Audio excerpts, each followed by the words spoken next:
Herkese merhaba. Dayanışma örneği ve buraya kadar geldikleri için teşekkür ediyorum. Bu aslında bildiğimiz bir şeyin bir kere daha altını çiziyor. Biz güçlüyüz. Bu tür saldırılar karşısında asla geri adım atmayacağımızı tekrar tekrar söylememize gerek olmadığını da gösteriyor bir yandan. İktidar ya da iktidara yakın olan bütün gruplar elbette şu halimizden utanacağımızı falan zannediyorlar ama bu bizim için aynı zamanda gurur verici bir şey. Çünkü bu ülkede yaşayan herhangi bir devrimci için yapabilecekleri tek şey karanlık bir sokakta arkadan 5 kişiyle saldırmak olabilir. Ama gördüğünüz gibi yine sağlam çıkıyoruz. O yüzden öncelikle hepinize gerçekten çok teşekkür ediyorum geldiğiniz için ve şunları eklemek istiyorum. Süleyman Soylu bir bakan değildir. Süleyman Soylu 18 yılda AKP rejiminin burada yerleştirdiği mafyatik sistemin bir çete lideridir. Kullanışlı bir aparattır. Kürtlere, sosyalistlere, Alevilere, bu ülkede soldan bakan, demokratça düşünen ya da bu ülkenin sorunlarına karşı bir şey yapmak isteyen herkesi tasfiye etmek için elindeki gücü kullanmaya ve bunu bir zulme çevirmeye çalışan kullanışlı bir aparattır sadece. Bu yarattıkları sistemin tezahürü sonucu olarak gerçekten bir tecavüz toplumunda yaşamaya başladığımız gün gibi aşikardır ve son haftalarda özellikle dikkat çekmeye çalıştığımız şey budur. Üzerlerindeki üniformalara, arkalarındaki patronlarına ya da üstlerindeki bakanlara güvenerek kendilerine hiçbir şey olmayacağının garantisiyle bu ülkenin kadınlarına neler yapabileceklerini gördüğümüz insanlara karşı kamuoyunu bilinçlendirmek, o sesi yükseltmek, bunun hesabını sorabilmek için mücadeleye devam etmek adına sorduğumuz şeylerin sonucu budur. Ama bu bizi asla yıldırmaz, geri adım attırmaz. Bugün taraflar çok net. Biz İpekerlerin tarafıyız. Süleyman Soylu ise Musa Orhanların tarafı. Bence bu hayatta yaşadığımız ve nefes aldığımız her saniye bizim kendimizle gurur duymamız için çok ama çok yeterli bir sebep. Ve biliyorum ki Süleyman Soylu gidecek, Süleyman Soylular gidecek. Biz bu rejimi de, bu iktidarı da, bu yaşadığımız karanlık günleri de geride bırakacağız.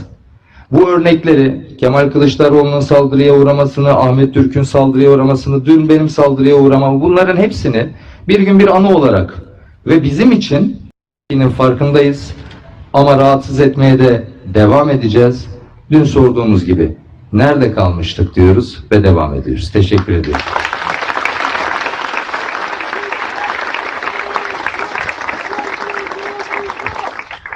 Faşizme karşı omuz omuza.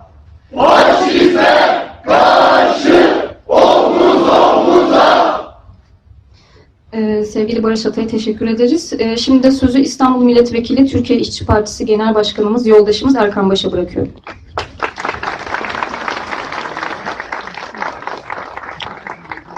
Değerli arkadaşlar, sevgili dostlar, hepinizi saygıyla selamlıyorum. Her şeyden önce bugün 1 Eylül Dünya Barış Günü. Biz dünyanın her yerinde olduğu gibi Türkiye'de de ülkemizi savaşlara sürüklemeye çalışan, ülkemizi içeride ve dışarıda savaşlara sokan, halkımızın kanı üzerine siyaset yapan iktidara karşı en güçlü biçimde barış türküleri söylemeye, barışı talep etmeye, barış için mücadele etmeye devam edeceğimizi paylaşmak istiyorum. Umuyorum çok uzun olmayan bir gelecekte hep beraber Dünya Barış Günü'nü barış içerisinde, kardeşçe yaşayacağımız bir ülkede ve dünyada kutlayacağız. Ama biliyoruz ki oraya ulaşmak için çok kararlı bir mücadele sürdürmemiz lazım ve bugün bu mücadelenin önemli bir evresindeyiz. Değerli arkadaşlar, ilk paylaşmak istediğim şey şudur. Bütün kalbimizle, bütün yüreğimizle yoldaşlarımıza, dostlarımıza, halkımıza teşekkür ediyoruz. Dün karşı karşıya kalmış olabiliriz ama hemen o saldırının duyulduğu andan itibaren ortaya çıkan o müthiş dayanışma, o büyük dayanışma aslında ne kadar haklı olduğumuzu, ne kadar güçlü olduğumuzu bir kez daha hepimize göstermiştir. Ve bize göre barış hedef seçilmiştir Ama barışın hedef seçilmesi aslında o bizim büyük irademizin kırılmasına dönük bir girişimdir ve dün itibariyle boşa çıkmıştır, paramparça olmuş. Paraları var.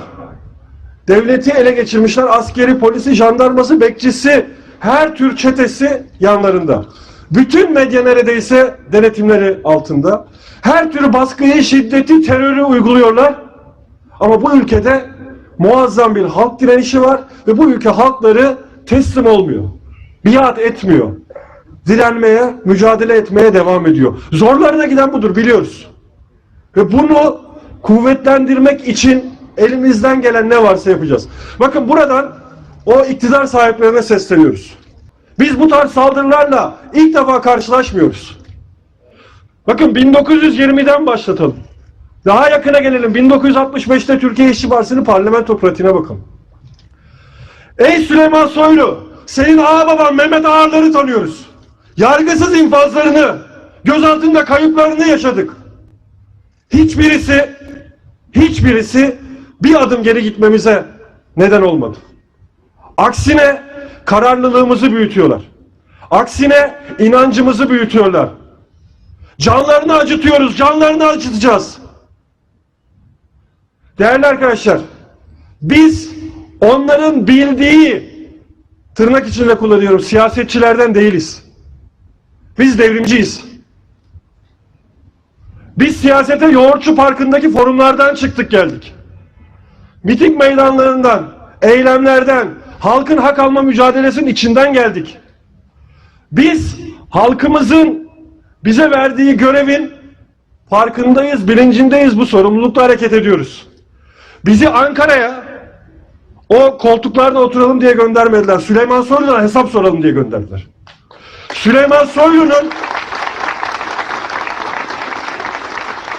Süleyman Soylu'nun ve onun gibilerin her tür halk düşmanı sözünün, eyleminin, hareketinin bütün benliğimizle karşısında durmak bizim yapmazsak suçlu olacağımız bir görevdir.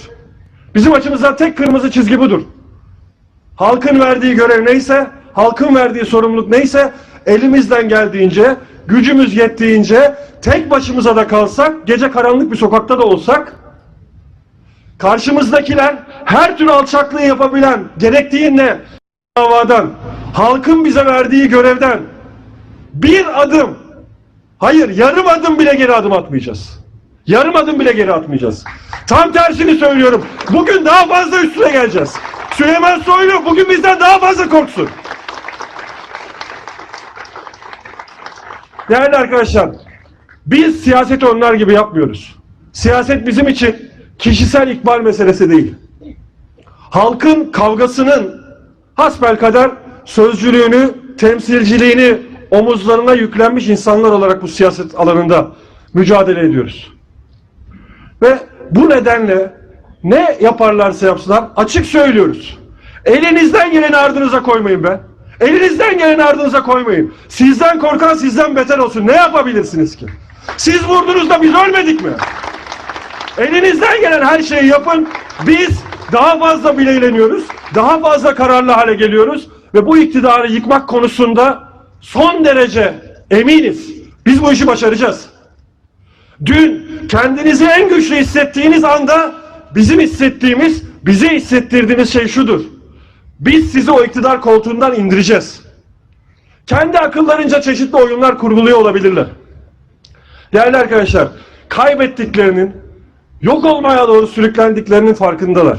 Ve bunu engellemek için baskıyı, şiddeti, terörü bir araç olarak kullanıyorlar, arttırıyorlar ve bizi susturmaya çalışıyorlar.